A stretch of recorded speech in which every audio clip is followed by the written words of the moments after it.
We're going to start this morning off with a little quiz. Quizzes are fun, aren't they? Don't you remember from your school days how fun quizzes were? This one really is going to be fun. There will be some rewards for the right answers. That's always cool, huh? So here's the quiz, as you probably see on the screen there, famous 5-word quotes. So here's how this works. I'm going to give you the 5-word quote, and you tell me who it is that spoke those words, who made that quote. And probably several of you will know the answers. I'm just going to go with who I hear the loudest or the first or whatever. So here's the first 5-word quote. There's no place like home. Dorothy, there you go. A fireball for you, Kyle. Good. Second quote. All you need is love. The Beatles, that's right. Specifically, Paul McCartney, he wrote that song, but the Beatles is a proper answer. You know the song, right? Love is all you need. Okay, the third quote. Love your neighbor as yourself. Jesus, who said that? Rick, fireball for you. Right, okay. I'm surprised you didn't know that one as well as you knew the other two. We are in church after all. Okay, the next quote. Here's looking at you, kid. Humphrey Bogart. Who spoke that? Chuck, way back there.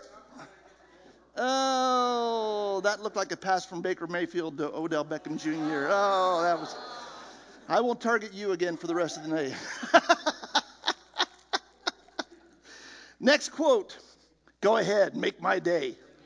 Clint Eastwood. I heard several of those. Tommy, I'll give that to you. Did you say it too, Laura? I don't know who that was. That was probably a Steeler receiver there. Okay, the next quote. Houston, we have a problem.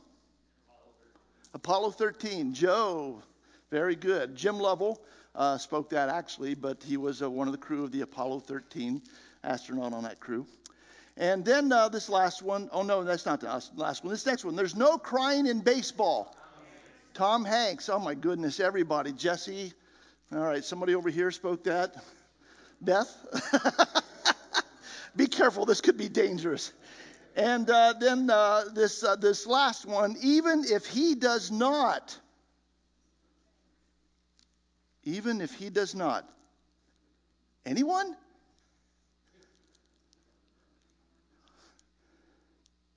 No one know the answer? Is someone saying it and I'm just not hearing? Oh, okay, well, you're in the right place because that's what we're going to learn about today. Shadrach, Meshach, and Abednego. Remember the story, right? Shadrach, Meshach, and Abednego, they were thrown into the fiery furnace, right? Because they wouldn't bow down and worship the idol. We're going to study about that. And one of the quotes they made, the quote that's going to be the foundation of our sermon this morning is, even if he does not. We'll get to that and explain that. One final question. Given the background of this sermon text, what I just explained to you, what's the significance of these fireballs as rewards for the correct answers? Fire, right. Amanda, right. They were in the fiery furnace. Very good. Nice catch, Amanda. Oh, it was a bad throw. Okay.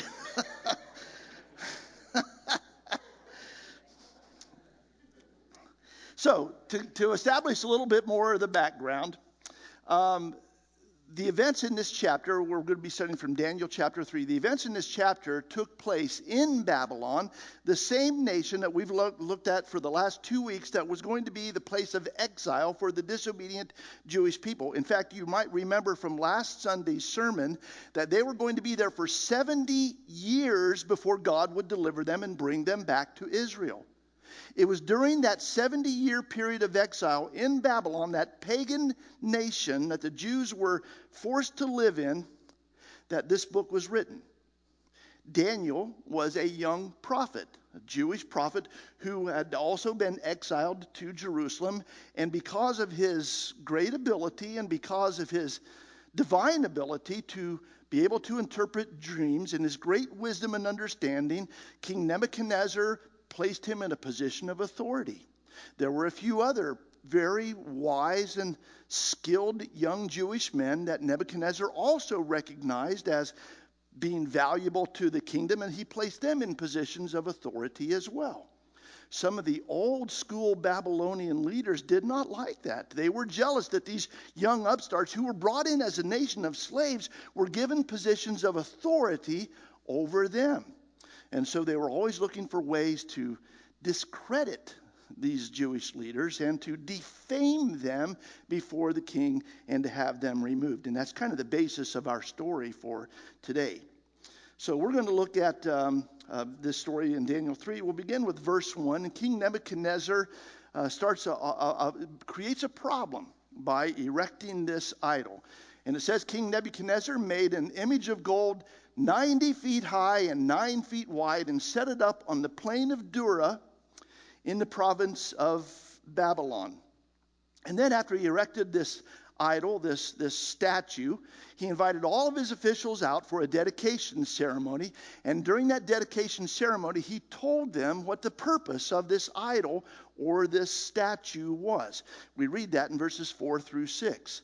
A herald loudly proclaimed, "Nations and peoples of every language, this is what you are commanded to do. As soon as you hear the sound of," and then it lists several different musical instruments, "all kinds of music, you must fall down and worship the image of gold that King Nebuchadnezzar has set up. Whoever does not fall down and worship will immediately be thrown into a blazing furnace. Worship my God or else," Nebuchadnezzar said. It was a pretty terrible or else. I can't imagine a more horrific way to die than to be burned alive, but that was the threat. The Hebrew people found themselves in a terrible dilemma. In order to obey King Nebuchadnezzar, they would have to disobey God. For the first two of God's 10 commandments were these: do not have any other God beside me, and do not bow before any graven image. But that's exactly what Nebuchadnezzar was commanding them to do. At least 3 of the Hebrew young men in that nation of people who were slaves in exile in Babylon refused to disobey. And they were the 3 that some of Nebuchadnezzar's officials were targeting to have removed from office, so to speak. We read about that as we go down into verse 8 of Daniel chapter 3. At this time, some astrologers, or there are different translations of that word, some officials in his court, came forward and denounced the Jews. And then they named 3 of them by name in verse 12 when it says, "There are some Jews whom you have set over the affairs of the province of Babylon, Shadrach, Meshach, and Abednego, who pay no attention to you, your majesty. They neither serve your gods nor worship the image of gold you have set up." Well, this created a problem, and Nebuchadnezzar had to do something about it in order to not have his authority undermined. And so these 3 young men were brought before the king, and he questioned them, as we see in verse 15. "If you are ready to fall down and worship the image I made, very good. But if you do not worship it, you will be thrown immediately into a blazing furnace. Then what God will be able to rescue you from my hand?" That question Nebuchadnezzar asked at the end set up a great theology lesson about faith. Now, some believe this story is Hebrew mythology, that it didn't really occur. It's just a parable created by the Hebrew people in order to teach a valuable lesson. But a few ancient historians did verify at least some of the facts of this story and showed that it was a possibility that this very easily could have occurred. For instance, Herodotus, a Persian historian who lived just a century after Nebuchadnezzar, confirmed that large golden statues had been erected during that time. They were not made of solid gold, but they were gold veneer was just laid over a carved wooden or stone image, and some of them approximated the size listed in Daniel 3 of this statue that King Nebuchadnezzar was said to have put up. The plain of Dura still goes by the same name today, as this picture shows. If you can read the sign, it exists in the nation of Iraq.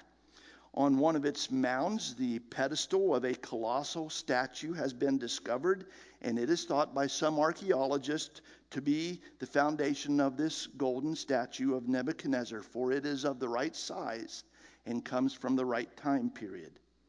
And the Babylonians did, in fact, use large industrial-style furnaces like would be required for Nebuchadnezzar's punishment to be carried out. Some of them were used to smelt and produce iron. Others were used as kilns for making bricks. Those furnaces were heated in excess of 1,000 degrees centigrade. And so it's very possible that this story did, in fact, take place. It is based upon some historical evidence that we are able to confirm.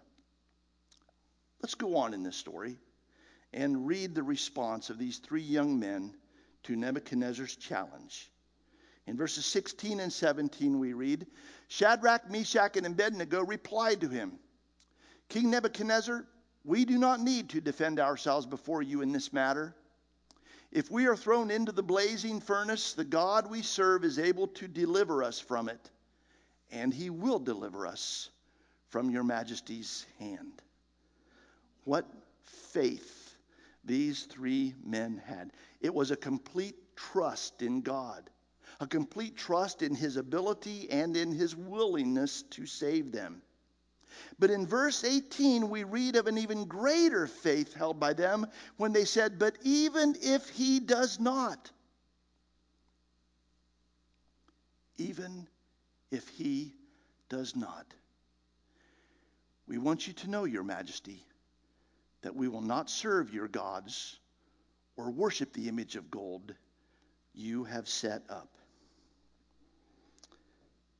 A complete commitment to God.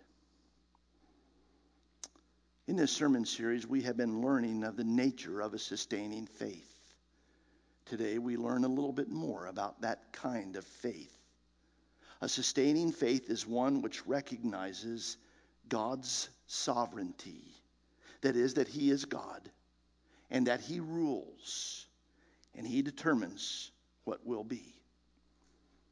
These three young men trusted God completely. They were willing to leave their fate in his hands. They knew that it is better to die with God's approval than to live without it.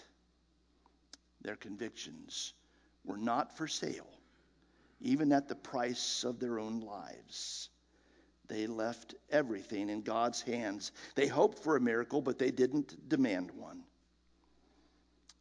This story reminds us that God is sovereign. And therefore, he is unpredictable. He does what he wills, not what we expect. Faith trusts him in that. In this story, we find faith in God, not just faith in God's deliverance. These three men said, we are sure of God, but we are not sure what God will do. He might say no. And they were okay with that. If God says no to your cherished dreams and your fondest hopes, will you still trust him? If God says no to your plans for the future, will you still follow him? If God says no to your tear-infused prayers, will you still serve him? The response to those questions is our 5-word phrase, even if he does not. We want our prayers answered, but even if he does not. We want long life and good health, but even if he does not. We want our children to prosper, but even if he does not. We want miracles to happen when we need them, but even if he does not.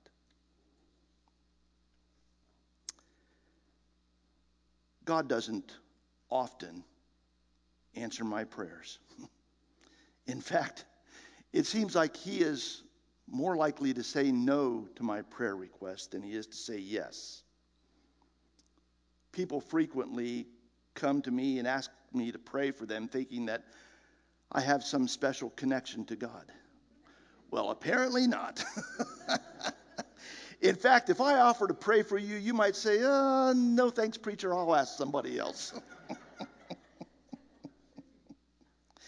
It seems my will is not always God's will. There are times, I am sure, that it is best that he grant what I request, but he doesn't agree.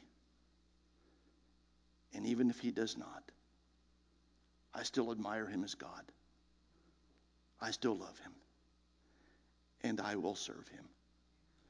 That's what faith does. This sermon series has not painted a picture of a God who will always come to our aid in the way that we want him to. Sometimes God is unresponsive to us.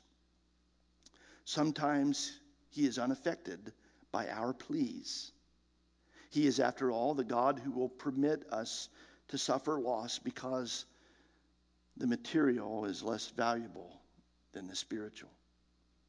He is the God, after all, who will not deliver us from death, but walks us through it instead. He is, after all, the God who will allow us to struggle because he has a grander plan in mind.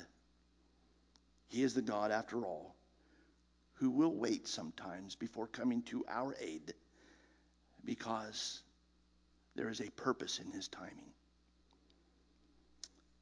This may not be one of my more popular sermon series, but it will be one of my more meaningful ones, for it teaches us what faith is.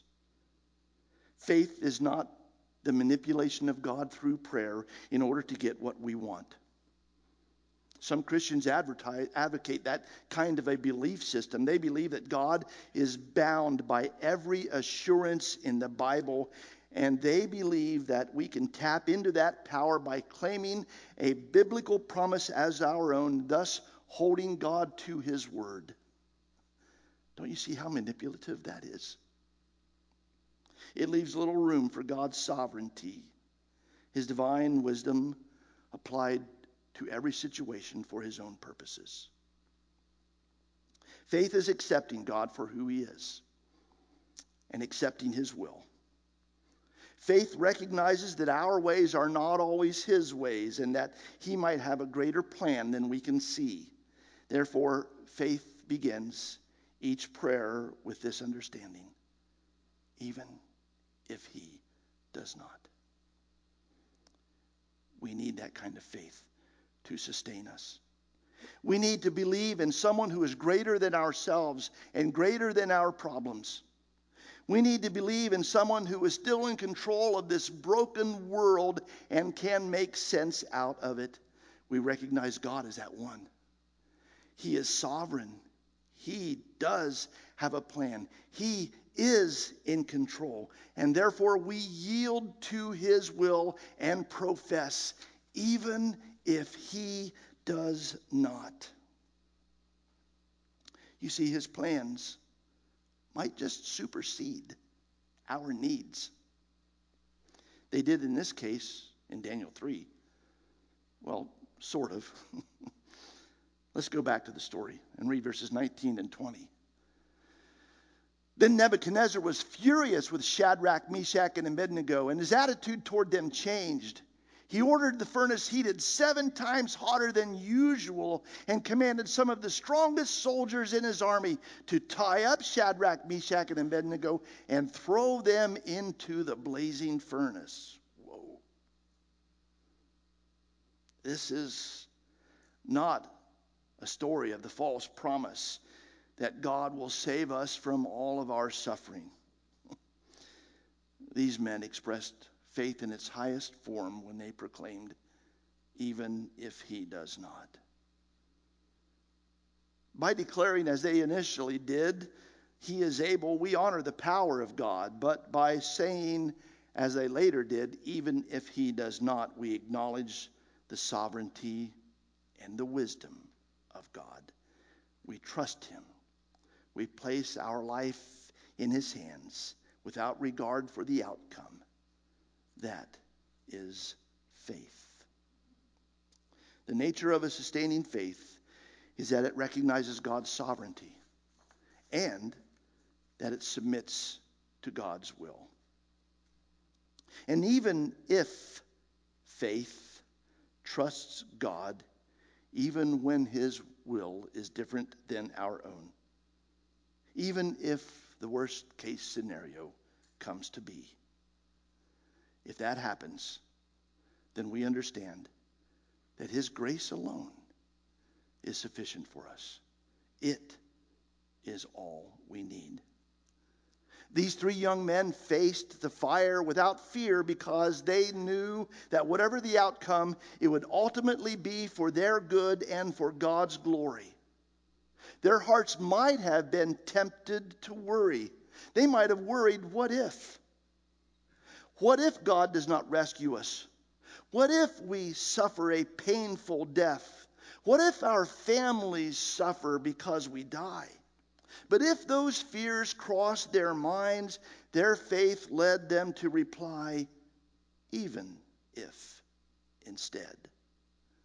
Those two simple words can take the fear out of life. Replacing what if with even if is liberating, for we trade our paralyzing fear of an uncertain future for the loving assurance of an unchanging God. And we see that even if the worst happens, God will carry us. He is still good to us. He will never leave us. That was the faith of another prophet during this time. The prophet Habakkuk, who was a contemporary of Jeremiah. God had given him the same visions that he gave Jeremiah of a destroyed Jerusalem because of their continual disobedience. And yet, seeing the worst case scenario and entertaining the worst case scenario, he pledged a continuing faith in God when he wrote these words in Habakkuk 3, verses 17 and 18. Even if the fig tree does not blossom and there is no fruit on the vines, even if the yield of the olive fails and the fields produce no food, even if the flock disappears from the fold and there are no cattle in the stalls, I will rejoice in the God of my salvation. Some cling to an only if faith. They will believe in God only if he gives them what they seek.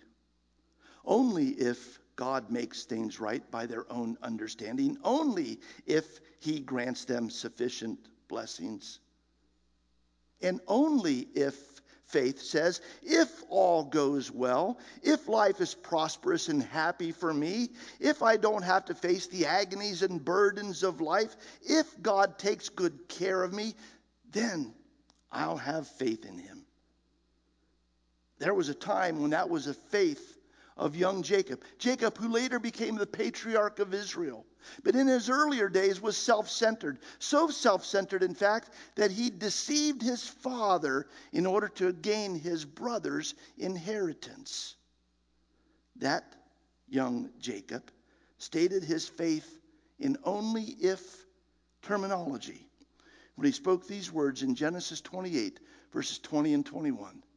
Jacob made a vow saying, if God will be with me and will watch over me on this journey I am taking, and will give me food to eat and clothes to wear, so that I return safely to my father's household, then the Lord will be my God. Wow. What a self-centered and immature faith. The alternative to that is an even if faith. One that says, even if things go wrong for me, even if evil is temporarily triumphant in my life, even if this sickness comes and never goes away, I have faith in God anyway. John and Betty Stam had that even if he does not kind of faith. They were missionaries to China. They began their work there in 1933. A year later, their daughter Helen was born. They served in an area where communist militants were active. 3 months after Helen's birth, the family was captured by communists and held for ransom. Along with a letter explaining their capture, John added this quote from Philippians 1:20. May Christ be glorified, whether by life or by death. It was an even if he does not testimony. The mission had no money. When it became apparent that no ransom would be paid, John and Betty Stam were executed. She was 28. He was 27. The baby was left to die. 30 hours after their death, a Chinese preacher found the baby barely alive. He hid her in a basket and smuggled her away. He had no money, but Betty had tucked clean diapers and 2 $5 bills into the baby's crib. It was enough for someone to be paid to carry her 100 miles to safety and to pay Chinese mothers along the way who would nurse that baby. And she was carried safely through China and eventually brought to the United States, where she was given to an aunt and uncle who raised her. Helen grew up to be a faithful Christian, serving God in college campus ministry. A family friend wrote these words concerning her miraculous rescue. Everything about her deliverance tells of God's love and power. If he could bring a helpless infant through such dangers to perfect safety, surely he could have saved the lives of her parents had that been in his divine plan. It's an even if he does not statement. And those 5 words of faith echo across the years, from Babylon through China to this community of Louisville, Ohio, even if he does not. That faith ultimately provides a great end to our story. The king threw those young men into the fire, but that was not the end of their story. He was shocked to see them still alive in the furnace, and among them a 4th person. We read that in Daniel 3, verses 24 and 25. King Nebuchadnezzar leaped to his feet in amazement and asked his advisors, "Weren't there 3 men that we tied up and threw into the fire?" They replied, "Certainly, Your Majesty." He said, "Look, I see 4 men walking around in the fire, unbound and unharmed. And the 4th looks like a son of the gods." Was it Jesus? I think so, but the Bible doesn't tell us. I do know, however, the Bible took great pains to use that particular phrase to describe him. I think the point that it's making for us is this: Jesus will save the faithful person from a fiery end. Isn't that what we want? A faith which will sustain us through eternity. Even if he does not in this world provide us all the blessings we seek, he will provide us the greatest one of all: eternity in heaven with him. And he invites you to that reward this morning if you've never received it. And we extend that invitation as well as we stand and sing our invitation hymn together.